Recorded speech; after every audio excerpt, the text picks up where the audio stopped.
Okay, so speaking of bands that have made a big impact on me recently, we have the new album by Testament.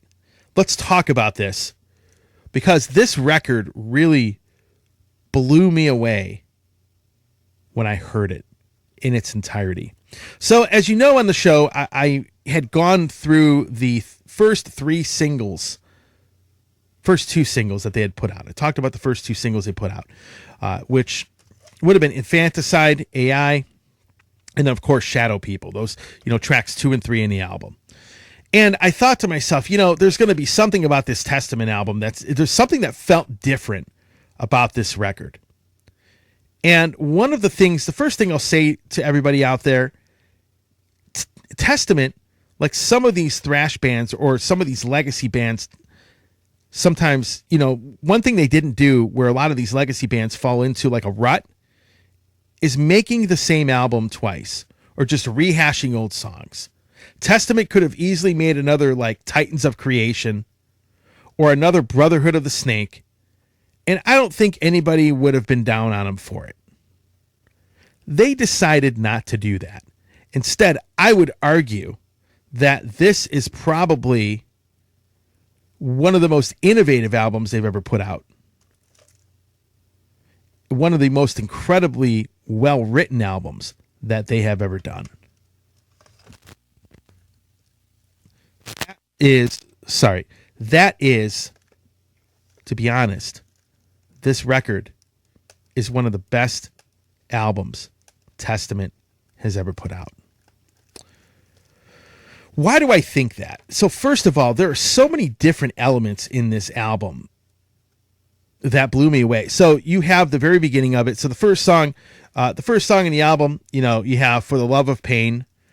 Very good, very heavy song. Goes to kind of like this sort of doom metal interlude in the middle of it.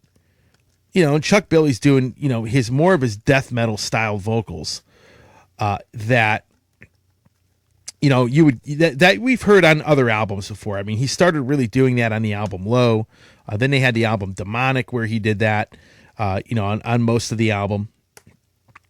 But you go from these kind of death vocals to Infanticide AI, which has some black metal elements into it.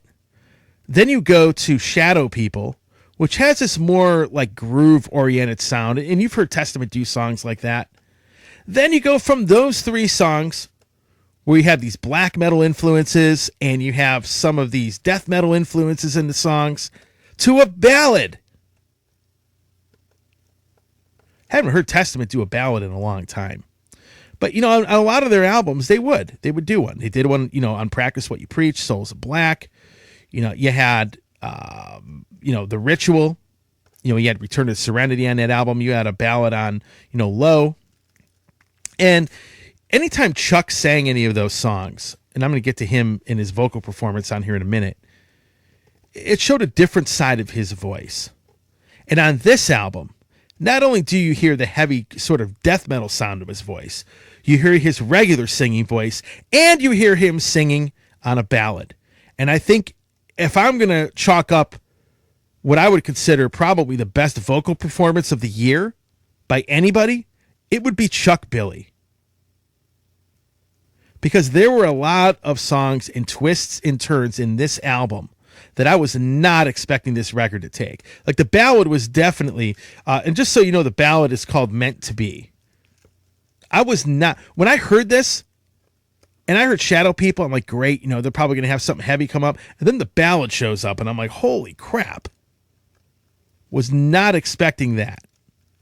Definitely not. So I would say that, as always, Testament has always been one of those bands that is just world class in everything that they do as far as music. As far as musically, just a world class band, world class players. Alex Skolnick, again, playing some incredible leads on this album. Eric Peterson, what can I say? Underrated, definitely an underrated guitar player as far as being a rhythm guitar player. I still think that he doesn't get his just dues. Guys like James Hetfield or Scott Ian or, Dave Mustaine. I mean, these guys all get a lot of recognition, but I don't think Eric Peterson gets recognized enough. Here, I'm taking the cellophane off of this album. I have it on vinyl. Most of the vinyl variants are like this copper variant. Many of you who watch the Facebook page probably saw me actually holding up a copy of that. But, I got to be honest. This band really just, man, it's like they always amaze me what they can do. And ever since they came back, so ever since The Gathering was actually the first ever album promoted for radio that I started playing on my show when I started it off as a radio show. I think Spitfire Records put that out way back in the day. But man, I have to say that they've been on a tear when it comes to putting out some incredible albums. I'm just looking at this booklet, while I'm talking here. Just some incredible stuff. Here's another interesting tidbit on this album. And something that people haven't really been talking about as much, but they should talk about this. The new drummer, and excuse me if I mispronounce this man's name, but Chris Dovis. This guy is absolutely incredible. They had Gene Hoglan, who is, again, an absolutely incredible player, fit really well with the music. Chris Dovis, their new drummer, is absolutely incredible, and he is absolutely one of the highlights of this album. This guy feels like he's been playing in Testament for years. That is how good this guy played in this record. I want people to kind of focus on that a little bit, because when you hear this guy play drums, it's incredible. But the album itself, I think, is very, very good. If I were to rank it, when it comes to their albums, and I'm going to get into a few more of the songs here, I like it better than the last album, Titans of Creation. I like it better than Brotherhood of the Snake. I'd say it's probably a top 2 or 3 albums they've ever done. At least for me. So there's the song on, another single. It was High Noon. I'd say of all the singles, it's actually my least favorite song in the album. But you have some great, great stuff on here, on this record. I mean, it's pretty good. Formation of Damnation is one of my favorite albums by the band, most definitely.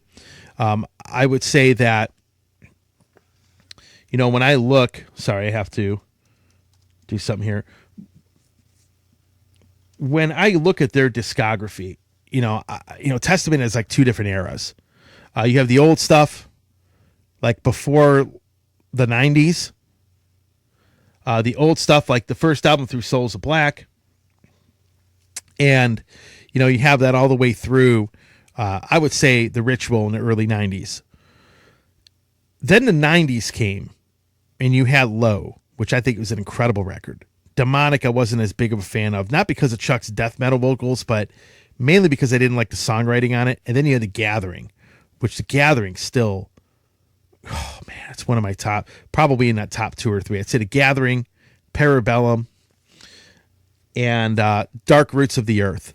Dark Roots of the Earth in this album, for me, they are neck and neck as far as my favorite Testament albums. Now, that's not to knock The New Order or The Legacy or Practice What You Preach. Those are great records. But I really think this Testament album is absolutely incredible from start to finish. Even High Noon, which I would say, in my opinion, is my least favorite song on the album, even that song is very, very good.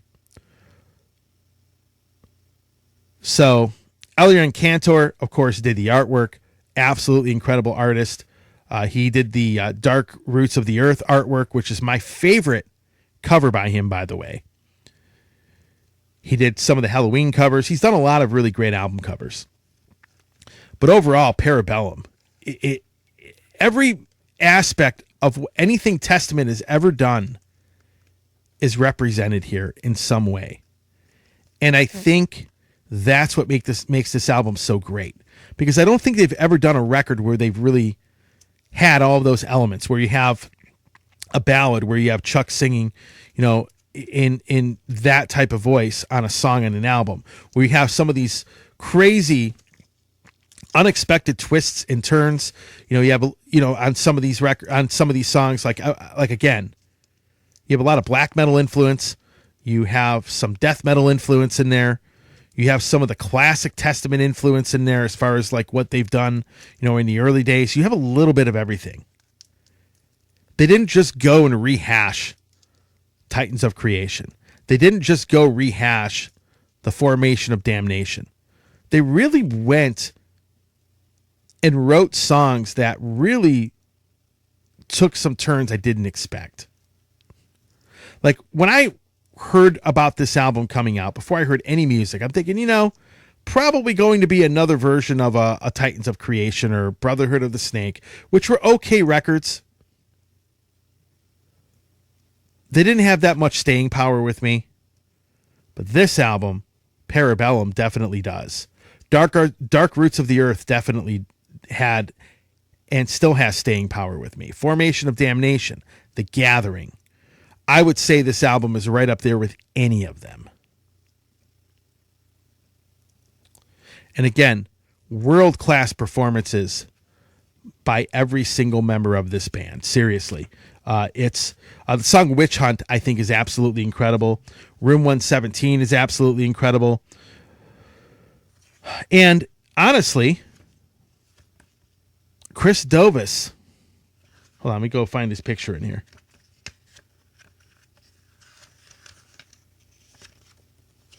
There it is. Right here, this guy. This guy's pretty damn good. Obviously, Steve DiGiorgio is an incredible bass player. Definitely, he's been in a lot of great bands over the years as well. So I highly recommend this album. If you like Testament, if you didn't like the last two albums, I'm going to tell you, you should check this one out. Almost everybody loves it that I've seen. But for me, the highlights on the album, Chris Dovis on drums, new member, making his impact. Obviously, everybody's great, and they put on a world-class performance, but I got to give props to the new drummer. The songwriting is definitely not a bunch of tracks they just decided to rehash that sound uninspired. Every song in this album, I think, is great. And it just throws you through some twists and turns you don't expect. But anything Testament has ever done on any of their records is definitely well represented on the new album Bellum. Highly recommend it. Check it out. I'll have a link to where you can go and buy it if you want a physical copy, or even the download for that matter. But definitely highly recommended. And as somebody that has followed Testament since the early 90s, for me, it's in the top 2 or 3 as far as their albums are concerned. Want to hear your comments? What do you think about this new album by Testament? What's your favorite song off of it? Leave them below.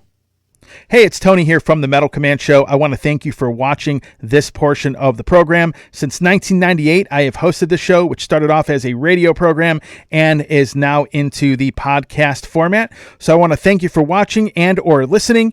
And if you want to support the program, hit the subscribe button, hit that little bell to be notified anytime I do post any content. A lot of you have been supporting the show and really, really helping this show grow, and I cannot do it without all of you.